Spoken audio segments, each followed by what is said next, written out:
Since thou hast not hated blood, even blood shall pursue thee. I'd like to start off by saying Barakatay Hawa, Bahashem Yahushai, Bahashem Rachakodash. Welcome to another live lesson. You just heard the name of this one. It says, thou hast not hated blood, even blood shall pursue thee. And this is based off of this video here, Black Culture Unlocked. You will never forgive white people after watching this. And pretty much this is a video that Elder Pastor highlighted in one of his videos he did today.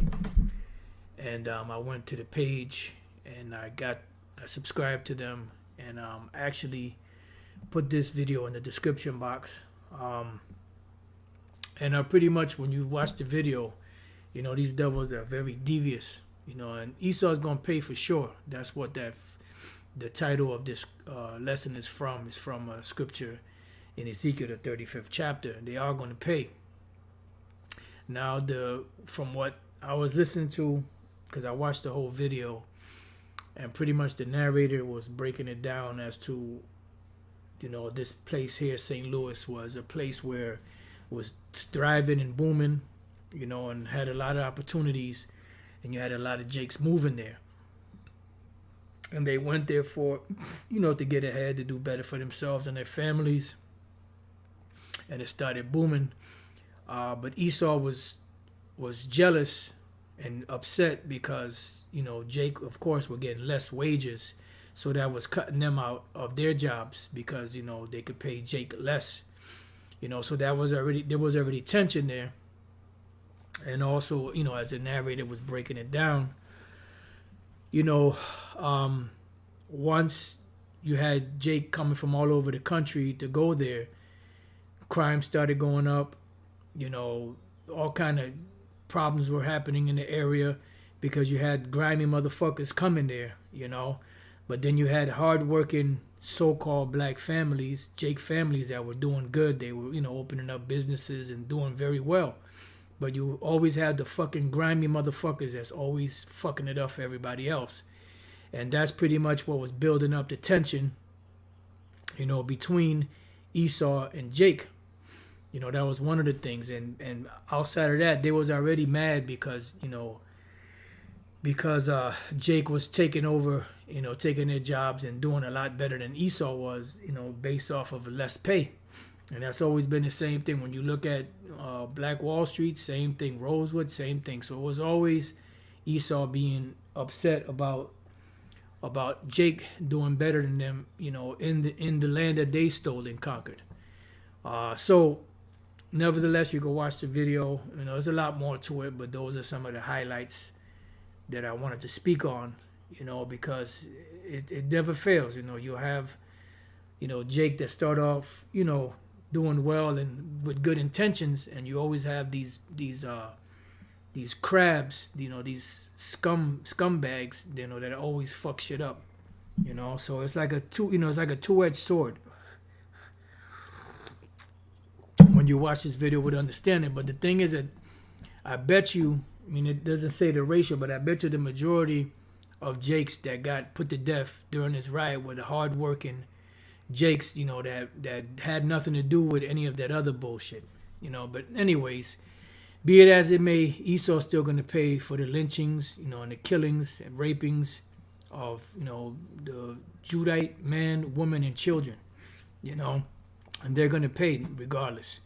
So let's get a couple of precepts, Ezekiel 35:5, because thou hast had a perpetual hatred and hast shed the blood of the children of Israel by the force of the sword in the time of their calamity, in the time that their iniquity had an end. And this goes back to the Babylonian Empire, when, you know, these devils pretty much, the Babylonian Empire devils, which at that time were Assyrians, you know, pretty much beat Jake down, you know, and conquered them. And then Esau was coming up in there and helping them out. But even in these times, this applies because this is what they doing. And which proves that also that Esau is the so-called white man is also that during the slavery in this country, you know, you had a point where so-called Jake was released from slavery, right? 1865, the Emancipation Proclamation, which we know that's not what it means. It doesn't mean freeing the slaves. It just means transferring the slaves from one slave owner to another slave owner's hands. But at that point, they were supposed to be delivered, right, from that horrible condition. But yet, still in all, they made laws to keep Jake in that condition, and Esau was still persecuting Jake for that. And even when Jake would get ahead, the devil would always come around and do some shit to fuck shit up. And that's what the devil does.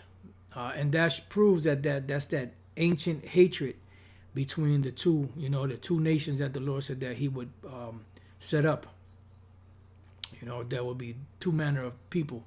Therefore, as I live, saith Yahweh Bashem Yahushai, I will prepare thee unto blood, because you from your inception and from the womb, you were already prepared to be the vessels of wrath fitted to destruction. And blood shall pursue thee. So what you've done is going to be done unto you. And blood is going to pursue you, because blood is as nothing in your sight. You have destroyed a lot of Israelites, beginning with the Aborigines of this land, from Canada all the way down to South America and everything in between. And then after that, when you brought the Southern Kingdom over here, you did the same thing to them. So you got a lot to pay for. So blood shall pursue thee, says, thou hast not hated blood, even blood shall pursue thee. Blood is nothing to you in your eyes. You're just a murderer, pretty much. You get off on that, especially when it comes down to Jake. All right. The other precept I have is here in Deuteronomy 28. I'm going to read a couple of verses. 16 verse I'm going to start at. Cursed shalt thou be in the city, and cursed shalt thou be in the field. So Jake thought that by having a community among themselves, having businesses among themselves, trading among themselves, building up, these communities, that would, separate them from Esau and allow them to do a whole lot better, which they did for a while, but they didn't count on the curses. And this is what Jake tries to get away from. They try to get away from the curses, but then you got devils like Vocab Malone talking about, no, that doesn't apply to Jake, But that's just the audacity of the devil. Cursed shall be thy basket in thy store, meaning your pocket and your bank account. Whatever you have on hand, whatever cash or whatever substance you have on hand, and whatever you have stored away, whether it's in the bank or wherever it may be, it's going to be cursed. Why? Because the Lord said he will blow upon it. It'll be like if you put your money into a bag with holes. All right. Verse 20, the Lord shall send upon thee cursing, vexation, and rebuke in all that thou settest thine hand unto for to do. So everything that Jake does in this country and abroad is always going to be met with heartaches, with cursings, vexation, as it says here, rebuke. It says, until thou be destroyed and until thou perish quickly because of the wickedness of thy doings whereby thou hast forsaken me. Right. And there's another one. I think that might have been it. I thought there was one more, but I guess that was the one. Oh, here goes another good one. And thou shalt grope at noonday as the blind gropeth in darkness, because Jake is still in darkness. They don't know. Most of them don't know that they're Israelites, even though the truth is out there. Either they don't know or they don't accept. And thou shalt not, and thou shalt not prosper in thy ways. Right. So you're not going to prosper, no matter if you get these different, cities, up and running. It's not going to prosper. Just all you got to do is look back at all of the different examples all throughout America, where you set up and establish a business and a thriving community. What happened? The devil always came through and destroyed it. Why? Because you're under the curses. And thou shalt be only oppressed and spoiled evermore, and no man shall save thee. Right? You're not going to be able to get out of that condition. No, there's not going to be no Marcus Garveys or Malcolm X's or MLK's or any other so-called black leader that's going to sit up and help you. Same thing with the other tribes. Why do you think the other tribes fell and no one was able to help them? Jumping down to the 47th verse. Because thou servest not the Lord thy power with joyfulness and with gladness of heart for the abundance of all things, Therefore shalt thou serve thine enemies, which the Lord shall send against thee. So the Lord Yahweh sent them against us, in hunger, in thirst, and in nakedness, and in want of all things. So no matter what you want, no matter what you want to be involved in, you're always going to come back to the devil for your substances, either Esau or the nations. You're not going to be able to provide for yourself. Because even those that even to this day have businesses of their own, guess what? They still have to get their supplies and permits and all that stuff from the devil. And he shall put a yoke of iron upon thy neck until he have destroyed thee. And you could type in on YouTube under images, I'm sorry, not YouTube, on Google under images, and type in yoke of iron. Just put in yoke of iron, and you're going to see it's either going to show you yoke of iron or yokes on oxen. But if you put in yoke of iron, it's going to show you a yoke of iron put around the necks of Jake. You know, Judah, Benjamin, Levi. You had some Gadites that were chained up, so on and so forth. But mostly this fell upon the southern kingdom, you know, especially here in America. It says, he shall put a yoke of iron upon thy neck until he have destroyed thee. So anything that you do, these devils are going to destroy it anyways. You're not going to be able to get ahead because the Lord said you will not prosper in all your ways. You know? So if you get a chance, watch this video here. It's a good video. You know, you get mad, but then again, you know, it's like a double-edged sword. You get mad at Esau, but then you get mad at Jake too.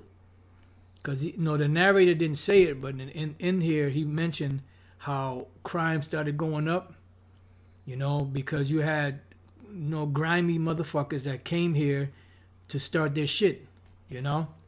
So, you know, I mean, you be the judge of it. You could watch it, but you're going to get mad, of course, you know, because of what Esau does. And that doesn't take away from Esau, the shit that Jake does. And, oh, I'm glad I scrolled through a little bit. What I noticed here, too, was you had some World War I Jakes that were back from the war, you know, that had came back. They were defending their position, but it wasn't enough because Esau overwhelmed them. You had during the Tulsa, Oklahoma riots, I guess you could say, you had World War I vets that were fighting against Esau, but once again, they overwhelmed them. And then, from what I understand, they were dropping bombs from planes and all kind of shit. So Esau don't play fair, you know? So, you know, I mean, there's all kind of precepts you could go to on Esau's payback. The Lord going to pay him back. You know, they're going to have to go into captivity for putting Jake in captivity. But if you get a chance, just watch this video.